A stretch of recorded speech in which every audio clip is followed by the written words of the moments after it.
Nova Manhã. Tome nota. Tome nota. Com Heródoto Barbeiro.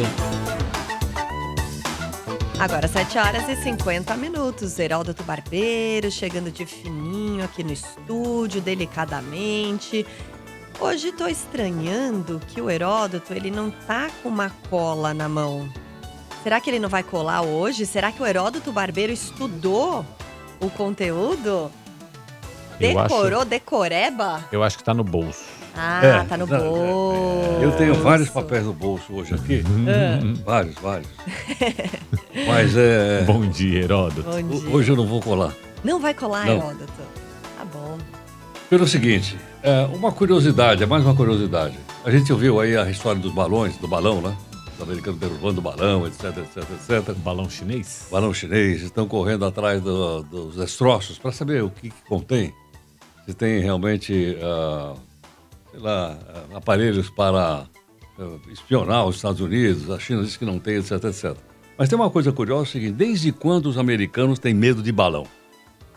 Desde que eles aprenderam que no Japão tem uma lenda dizendo que o Japão ele é defendido por ventos divinos. Os deuses do vento impedem o Japão de ser atacado. Isso aconteceu no século XIII, quando um imperador da China chamado Kublai Khan mandou uma frota de navios para invadir o Japão e deu uma chuvarada, um ventania danada e derrubou a frota. Aí você, puxa, são os deuses do vento que nos protegem. E deus do vento em japonês, todo mundo sabe, é kamikaze, ou kamikaze. Então, durante a Segunda Grande Guerra Mundial, eles achavam o seguinte, que os deuses do vento poderiam também atacar o inimigo daquela época, que era os Estados Unidos. Por quê? Porque em 1942, os americanos conseguiram fazer um raid aéreo em cima de Tóquio, bombardear a cidade de Tóquio. Então você veja que barbaridades foram cometidas por um lado e por outro. Então eles bombardearam Tóquio, em 1942, plena Segunda Guerra Mundial.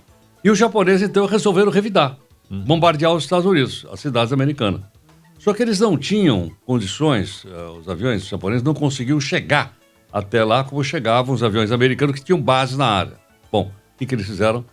Eles resolveram, então, bombardear com balão. Eles construíram 9.000 balões. Esses balões carregavam uma carga explosiva.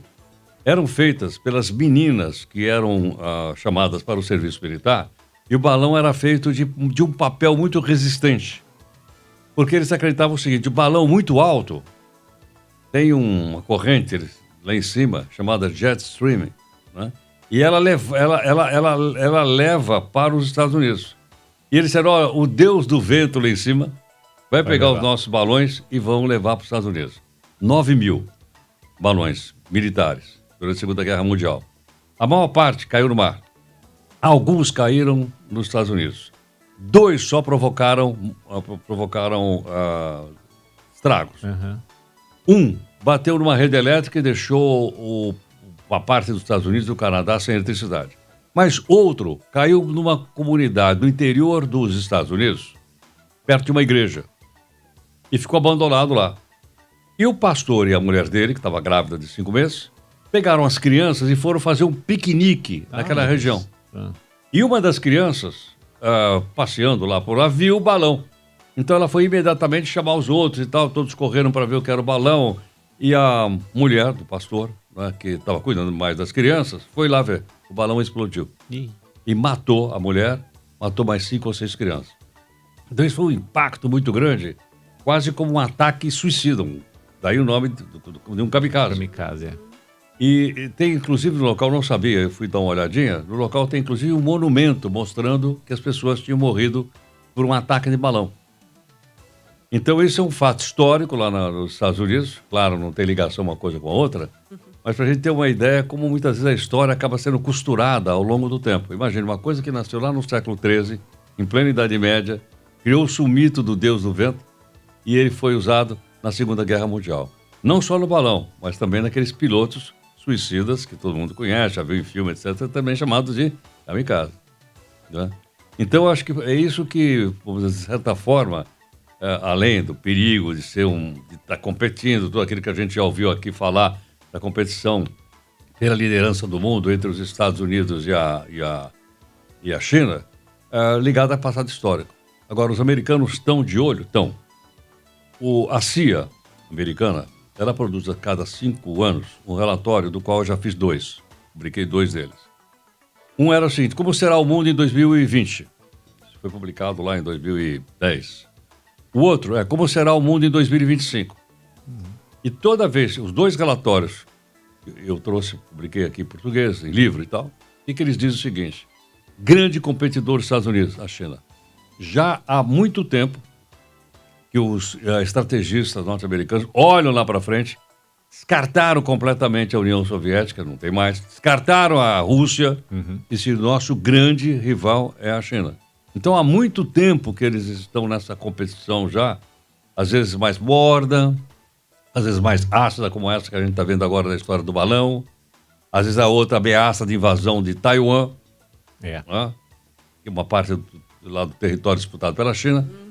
Então, já há muito tempo que eles estão de olho. Então, isso faz parte de uma estratégia, né? Vamos dizer assim, de longo prazo. Para dizer, olha, daqui tanto tempo nós estamos ameaçados de perder a liderança do mundo para a China. E esse mesmo relatório, os 2 últimos, diz o seguinte: em terceiro lugar virá, inevitavelmente, a Índia. A Índia?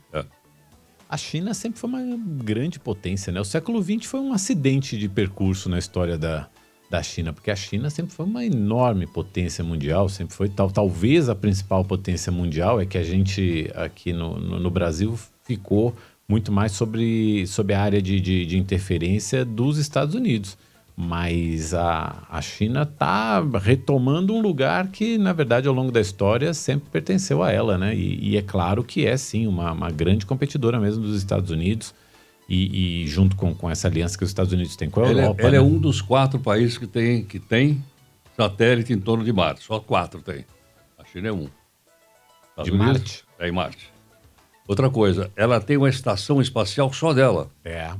Essa estação espacial que a gente fala tanto é um grupo de países. Isso, a China tem uma só dela. Entre a Rússia, a China tem uma estação espacial só dela. E ela tem planos de colonização para a Lua e da Lua para Marte. Quem viver, verá. É isso.